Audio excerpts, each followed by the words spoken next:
현재 이재명 대표에 대한 피의자 김 씨의 범행이 계속적으로 의문을 낳고 있습니다.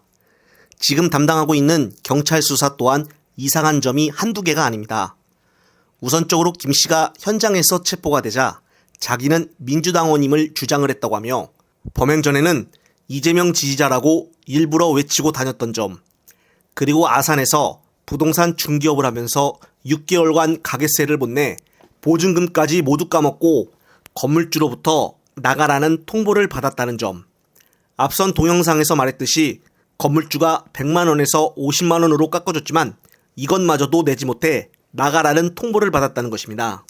그리고 2023년 9월에 민주당에 가입하자마자 이 대표의 동선을 계속적으로 따라다녔다는 것. 이때 당시에 김 씨는 등산용 칼을 구입하기도 했답니다. 그렇다면 이렇게 이 대표를 쫓아다니며 먹고 자고 이동하는 경비도 들었을 텐데 이런 범행 활동 자금은 어디서 나온 것일까요? 또한 경찰과 더불어 언론에서는 수사 하루 만에 단독 범행으로 일찌감치 기사를 내놨습니다. 그리고 현재 경찰들이 수사를 할 때 김 씨의 계좌 추적은 안 하고 있다는 점, 현재 김 씨가 자유 뭐뭐뭐뭐 인사들과 접촉설도 있었다고 나오는데 수사를 하고 있지 않은 점, 김 씨는 2013년부터 국힘당 당원이었습니다. 당시 이 과정에서 수많은 정치 세력들과 교류해 왔을 것이며 태극기 집회도 빠지지 않고 참석할 정도로 열성적 활동을 해왔다고 합니다. 그렇다면 경찰은 이때 접촉한 사람들을 왜 수사를 하지 않는 것일까요? 김 씨의 핸드폰을 압수수색하여 포렌식을 하지는 않는 것일까요? 이렇게 중요한 사건에 대해 제대로 수사하는 모습을 국민들에게 보여주지 않고 있어서 자꾸 국민들은 의심을 하는 것입니다. 또한 더욱더 황당한 일은 오늘 한겨레 속보에 따르면 김 씨가 범행 당시 범행 동기와 심경을 적은 글을 소지하고 있었던 것으로 밝혀졌다는 것입니다. 4일 한겨레 취재 결과 김 씨는 범행을 저지를 당시 본인이 붙잡힐 것을 예상하고 이미 써놓은 글을 소지하고 있었다며 김 씨는 결국 붙잡히면서 이 남기는 글을 경찰에게 전달했다는 것입니다. 실제로 김 씨는 이날 경찰서 유치장을 나와 부산지검 호송출장소 앞에서 대기를 할 때 이 대표를 왜 공격했냐라는 취재진 질문에 경찰에 8쪽짜리 변명문을 제출했다며 그것을 참고해 주시면 된다라고 말했습니다.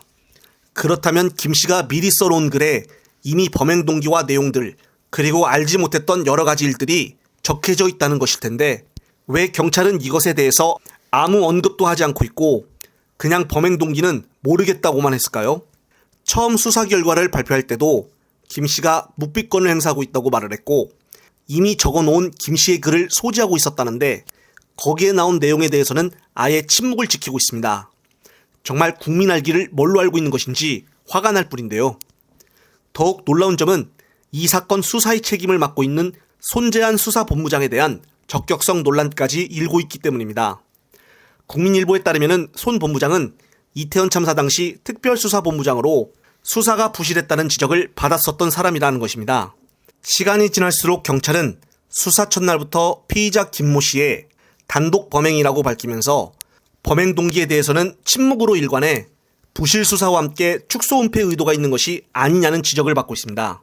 장면을 보더라도 경찰들이 재빠르게 현장을 수습하는 모습도 보여집니다. 이렇게 물로 다 청소를 하여 나중에 피 흘린 적도 없다며 틀튜브들과 극우들이 거짓 정보를 얘기하기도 했던 것입니다. 정말 기가 막힌 상황입니다. 아직도 김 씨가 전달한 8쪽 변명문에 대해서는 일체 얘기조차 없습니다. 정말 경찰 검찰 누구를 믿어야 할까요? 끝으로 또 새로운 소식이 있으면 말씀드릴 것을 약속을 드리며 이번 영상은 여기서 마무리하겠습니다. 시청자 여러분, 시청해주셔서 감사합니다.